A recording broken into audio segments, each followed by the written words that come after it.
I'd like to introduce everyone to Dr. Arsha. Dr. Arsha is from India. She's an Ayurvedic doctor. She's a Kundalini and Hatha yoga, I'm going to say specialist yoga teacher because she's wonderful. I've done trainings with her in India. I just love her so much and the work that she does and what she stands for. And she also has studied in the UK. I'll let you talk a little bit more about that when I finish, Dr. Arsha, if that's okay, with health. And also a little shout out to you about she's in part of the Miss Kerala competition. And we're all going to wish you the very, very best from the bottom of our hearts. Thank you so You are much. successful in that title. You're just so beautiful and soulful, a beautiful soul.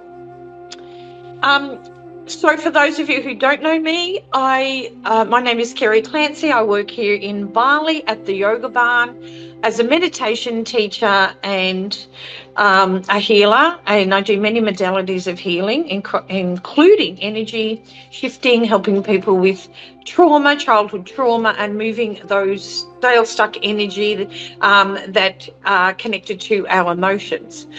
So basically, this podcast is formed because I spoke to Dr. Arsha a few months ago about the work that she does. And I said, the world, you should be out there showcasing the work that you do and some of the work that I do and how it all connects. And especially as a meditation teacher, how there's a lot out there about embodiment. What does that mean? About trauma release. What does that actually mean? What's the best yoga I could go to for me? Many, many questions. And we've got a few questions that have come through. So we might start with the first one. But before we do, can you just tell us a little bit about your study in the UK and how it integrates with your teaching as an Ayurvedic doctor, yoga teacher and Kundalini teacher? Thank you, Dr. Arsha. Thank you so much for the introduction, Kerry, and I hope this time board we take that topic, which is the energy shift and how we can use the yoga as a tool to shift your energy. That's definitely most of the people are looking for nowadays, because people want to raise their vibration, raise their energy. So it's very important in the level of yoga. Whatever the new techniques and new things came, but it's all originated from the ancient yogic practices. So nowadays, whatever we are practicing, it's all other form of the olden yogic practices. So if we are going to practice that yogic techniques now, it's an amazing thing like that we can use in our day-to-day life to balance an aligned stage. Like we can align our life with yoga for sure. So it needs some consistency and it needs some patience, because it takes time to form new neural pathways. So we need to make that new neural pathways. We need to be consistent in our practices. So what I used to do here is I used to make practices for the people every day, like once in 3 days, and once in a week. In a week, 3 days, I will deliver direct classes. Then every day of meditation sessions will be there, because meditation is too much easy to do. No need of more energy or any physical things and all. Just they can sit peacefully and meditate. Then we'll need to go for Yes, sorry, we need to get started, Dr. Arsha, I think, because we're going to run out of time, and I'll just sort of add a little bit to that. So the meditation, I believe, can come into the body while we're doing our asanas, as long as you have the capacity to slow everything down. So science is now saying when we change the neural pathways, we must be connected inside the body. Embodiment. So embody your practice means do it slowly. And to me, that was logical when I heard that. I was listening to a podcast about that. And Yeah. it was logical to me because the nervous system reacts to high pressure and stress. And Yeah. if we're pausing and resetting, we're actually activating the parasympathetic Sympathetic part system. of Yes. the body, yeah, and slowing things down. So if we can all learn to even do our practices, our asanas, Yes. slowly, that's going to release the stale, stuck energy, Yes. which is Yes. leads into our first question. Yeah. Which posture asana poses are Yeah. most effective for releasing emotional blocks Yeah. and stagnant Actually, yeah. energy? So before we go on, I hand it over to you, Dr. Arsha. I just want to mention that on my journey with yoga and when I had Yeah. my near-death experience, I was highly stressed. I was a highly functional person with living with anxiety. And Yeah. what I found, there was different practices in different teachers, and it was confusing for me. But I did learn that once I practiced the ancient hatha, which means slow, it's embodiment, and it's Yes. not really practiced a lot. I say it's there, but not a lot Yes. in the Western world because there's not that understanding. There's a lot of Yeah. focus about the physical, but not the Yeah. emotional or the mental. Again, we need to slow things down. So the best asanas I found were the ones like baby pose, for me, that is, stretching the body slowly and Yes.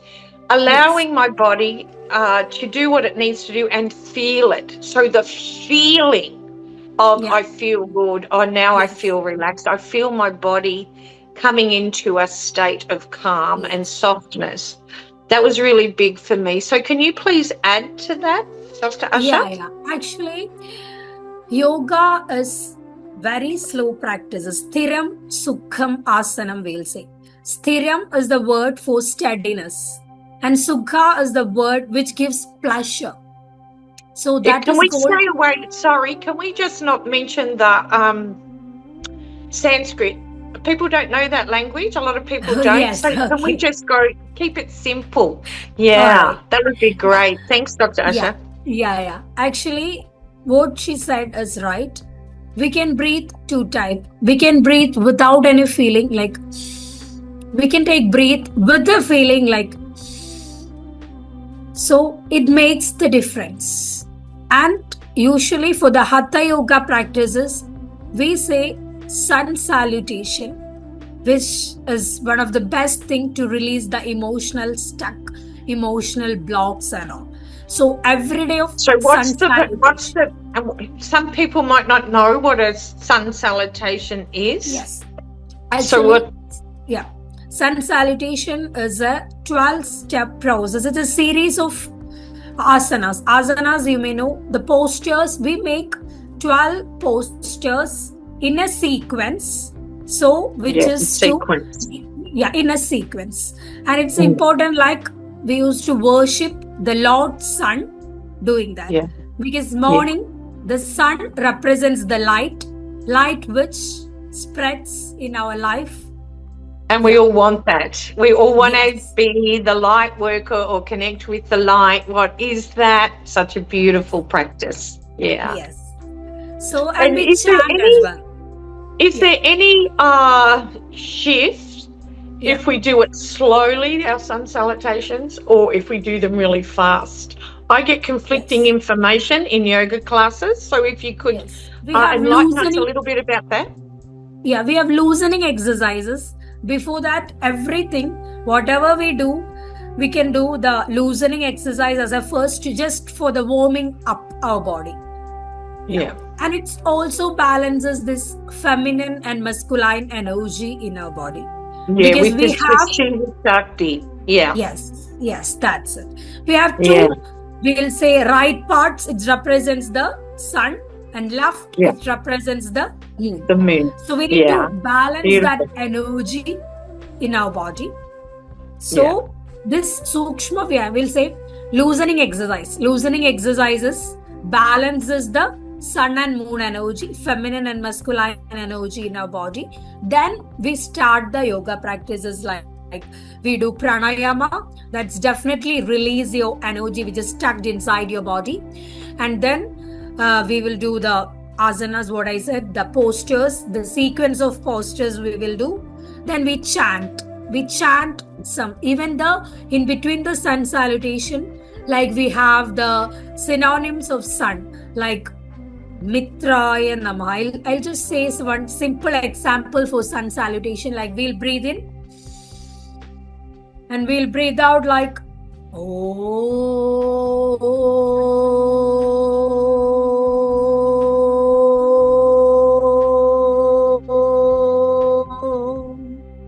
Mitraya Namaha. So each step we chant. So it's a combination of sequences like asanas along with the chanting. So we release. We release. And it's another a name. combination. Yeah. And the other name for chanting is mantra, so people don't get confused with the two. And another name for a mantra and chanting, because it's with repetition, is an affirmation. Yes. So they're all the same thing, but we do them with repetition, so we embody that into the body, into the muscles, the tissue, the organs, every part of us, our blood, our bones receives that from the universe, from the God, or whatever you want to call it, the supreme one, it doesn't matter, the light, it is there. Yeah, so that's such a beautiful thing. Let's move on to question number 2, because I'm keeping my eye on the time. Sorry, I don't want to pressure you, Dr. Arsha. This is our first one, and everybody listening, this is our first. So we're learning how to work with each other's energy. That's what it's called. But we want to try and answer everybody, because it's such a beautiful thing to be able to share this wisdom and knowledge with you. So the second question is similar to the first. So if we could make this really short, maybe 2 minutes, how does, and I know you're a master at this, because when I did the training, we were talking about mental health and emotional health. How does yoga shift? So it's how does it shift mental health and mental and emotional energy? So this is about emotional and mental health. How does yoga shift that? Actually, yoga works in that energy concept, like your energy, which is, if it is a stuck energy, an emotion which is stuck inside our body. Especially, I always tell, like in our energy, in our body, there are 7 energy centers, chakras. Chakras are the energy centers. So these emotions, whatever it is, sometimes like you feel loneliness, sometimes you feel like you're not worthy, or you feel alone, or you feel like abandoned, or what is your feeling, that emotion which can be stuck inside our body. There are 7 chakras. Each chakras has each emotions. So these chakras hold your energy. So we need to release that energy. We have, each chakra has its own meditation, its own asanas, like postures, its own breathing, pranayama. So we have to find where is your stuck, which is the energy you lack. Then we do these postures, these regularly, these postures and this breathing exercises and the meditation for each chakra and each emotion we do. Then we release that. It's also a step-by-step process. So it needs to take like minimum of 21 days of practice to release this energy. That's it. Yes, and that's so good. I'm so glad you mentioned the chakra system, because that word is phenomenally out there around the world, and there's so much. I know people that show up in my classes at the yoga barn, so much confusion about what the chakras are and what they do. So it's so good that we're going to continue to have these podcasts to share this knowledge and wisdom, so people can integrate it and feel it, because I believe once we know this wisdom and knowledge, for me it was, now I can feel it and integrate it and regulate my own nervous system at will. And that's Yes. so empowering. Yes. Thank you, Dr. Thank Usher. you. Let's move on to the next question. This is amazing. I hope that you all are receiving this wisdom, this knowledge with love. It's such a beautiful thing, and we're so honored to have Dr. Usher here with us today to share this knowledge. Have you seen Yeah. uh, yoga awaken or transform Yeah. yourself or others? And Yeah. if it's okay with you, I might just start with a little bit and then hand it over to you. I'll be mindful of the time, maybe 1 or 2 minutes, Yeah. because I do want to share something. Hopefully this will help people. So in my life, I grew up, I had a lot of trauma as a child, and Dr. Usher's very aware of this trauma. And into adulthood followed me the anxiety Yeah. caused through that trauma. I didn't know how to manage it. Lots of therapy over years, nothing would help until I had a near-death experience. So I died and crossed over, and that opened me up to the world of spirituality. That world of spirituality, knowing that there's something else that we can connect to beside the physical body and the mind. That spiritual side of us comes through the heart. Once I opened up my heart to receive that from the heavens, it was like I was bringing heaven to the earth to connect with myself. And we all have that ability, that capacity, which led me to the work I do today. Now, in saying that, it's not easy. It's a transformation. It's not easy. It's getting up every day. It's repetition. It's doing the work. And what happened was, after my near-death experience, it led me on the spiritual path to India. And I had to trust that I was being guided there for a reason. And I was guided to Green's Ayurveda, to study Ayurveda, which is where I met Dr. Arsha. And that was game changer. Once I started learning about the chakra system, about Ayurveda and what that is, and just a little side note, Ayurveda was taken and created as Chinese medicine. So they just changed the words, but it all leads to the same thing. We are the universe. Thank you, Dr. Asha. I'll hand it over to you. Remember who you are. You are the universe. Yes, definitely yoga, it transforms. First, we all are connected. We have to connect with ourselves first. That's very important because we need to know what's our needs, what is us, what I like, what is my purpose of life, why I'm here. Then, if I am aligned with that energy, I can connect with myself. I can connect with the God or the universe, whatever you say. Then I can connect to the people around me.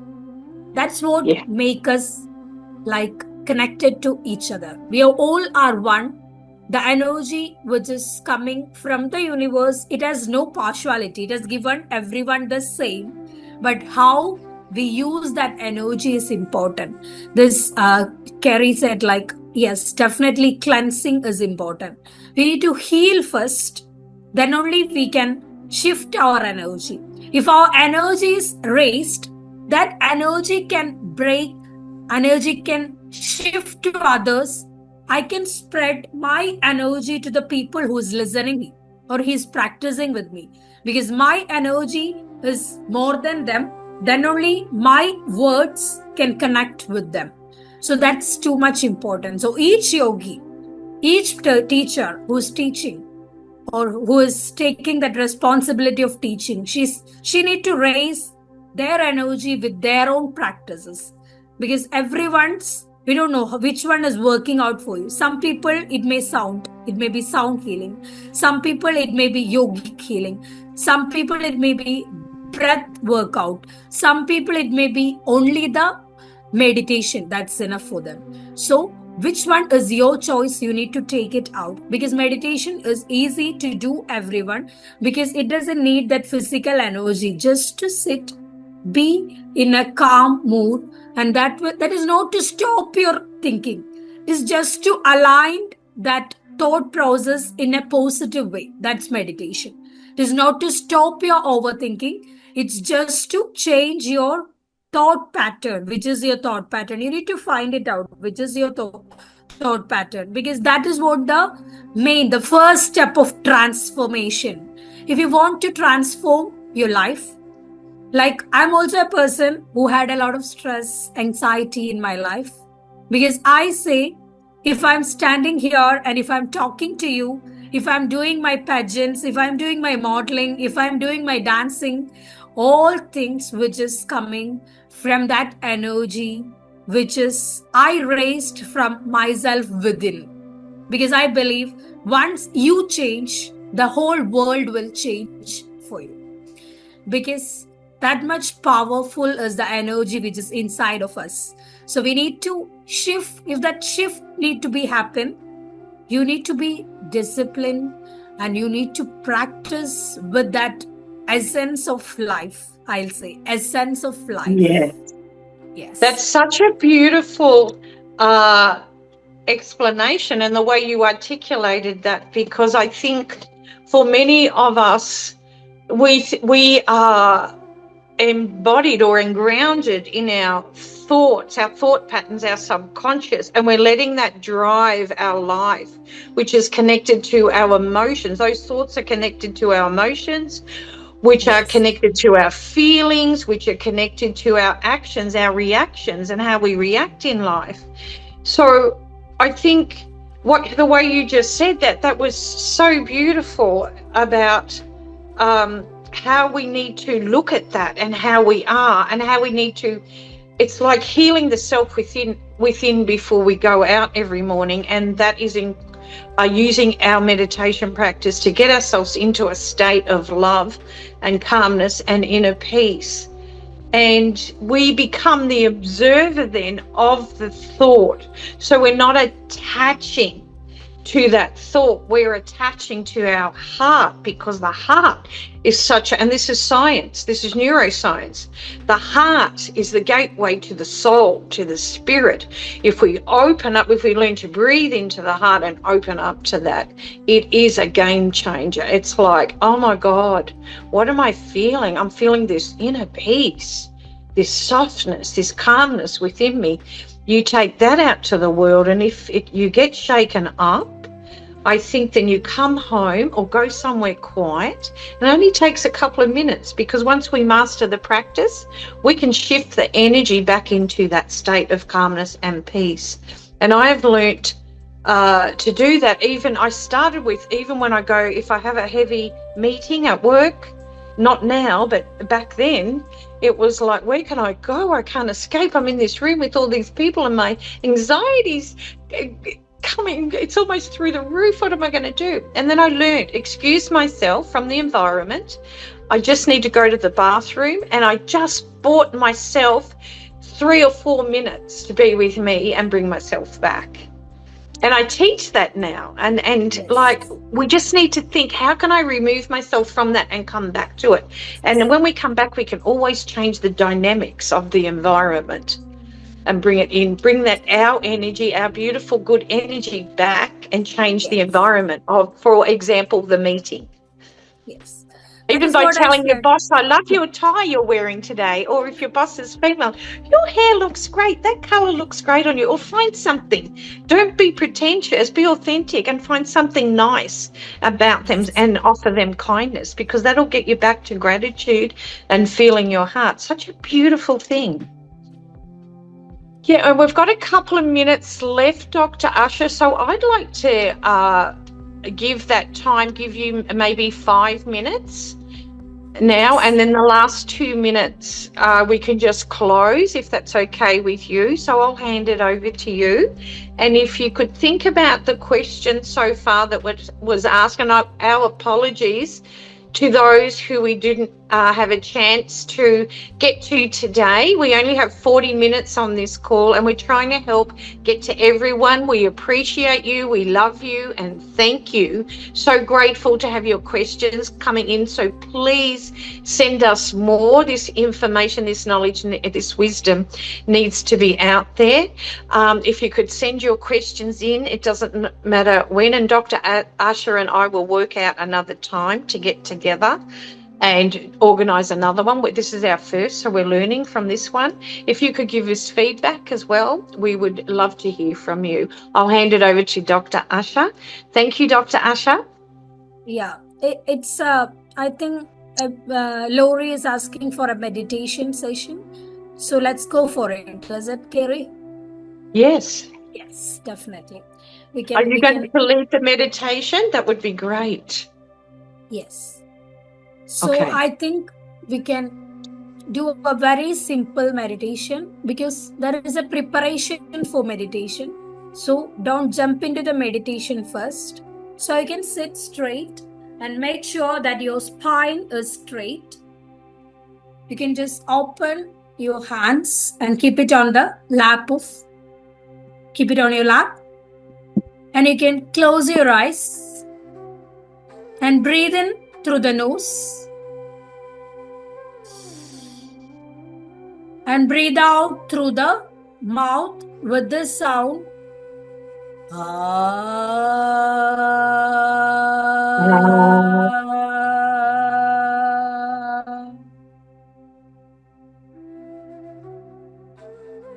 Breathe in and breathe out.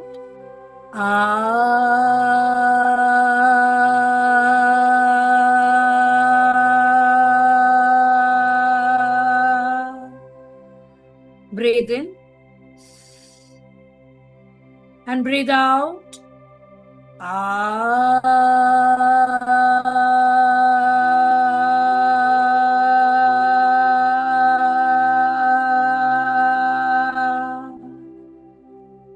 Keep your eyes closed. Now we are open to receive all the love, happiness, and peace.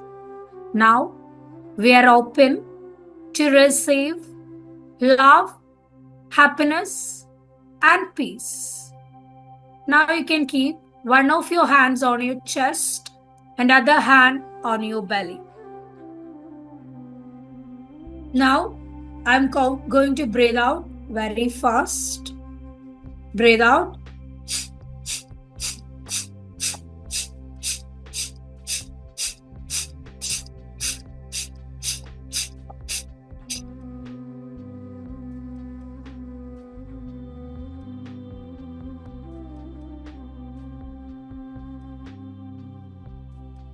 Release. You can keep your hands open on your lap again. Now we have released all the stuck emotions in your body. Feel that emotional release. Feel it. Now inhale through the mouth. Hold the breath and feel that energy inside. Feel the air flowing throughout your body. It heals your body. It rejuvenates your body. Feel it. Now exhale through the nose. Once again, inhale. Now exhale. Once again, inhale. Now exhale.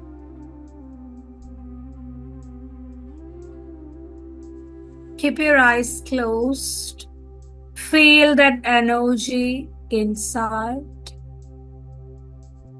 Now you can feel a beam of light. A beam of light is coming towards your crown chakra. Your crown chakra, the crown area of your head. Feel that energy is coming towards you, towards the crown chakra. That energy is flowing throughout your brain. Feel it. The whole part of your head is covered with that divine energy. Feel it. It purifies your heart chakra. It purifies your crown chakra. Feel it. The energy. The energy is restored from the universe. You are guided. You are in divine guidance. Now the energy from the crown chakra is moving downwards. Feel that energy. Throughout your hands, the energy is flowing. Feel it and visualize. Visualize that energy is flowing throughout your hands, through the neck. Feel it.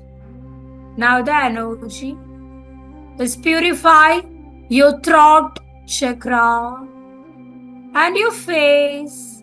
Feel that divine energy in between the eyebrows. In between the eyebrows. Feel that energy downwards to the throat chakra. Feel that energy. Now the words is purified. What you speak is purified. What you speak is purified. Now the energy is moving downwards. It came to your heart chakra. Feel it. The heart area is purified. Your heart is purified. Now the energy is moving downwards. Moving downwards. Feel it. Feel that energy. Now it comes above your navel. Feel that solar plexus chakra. Feel it. The energy stuck here, the midpoint of your body. Feel that energy. Now you're releasing that energy. Feel it. Now the beam of light is coming downwards below the navel. Feel that area. Feel that area. The sacral chakra. The watery movements of that area. The stuck emotions of your inner child. Feel it. Now you're releasing that emotions. Now you're releasing that energy. Now you're releasing that negative patterns of your life. Feel it. The release of your energy. The release of your stuck emotions.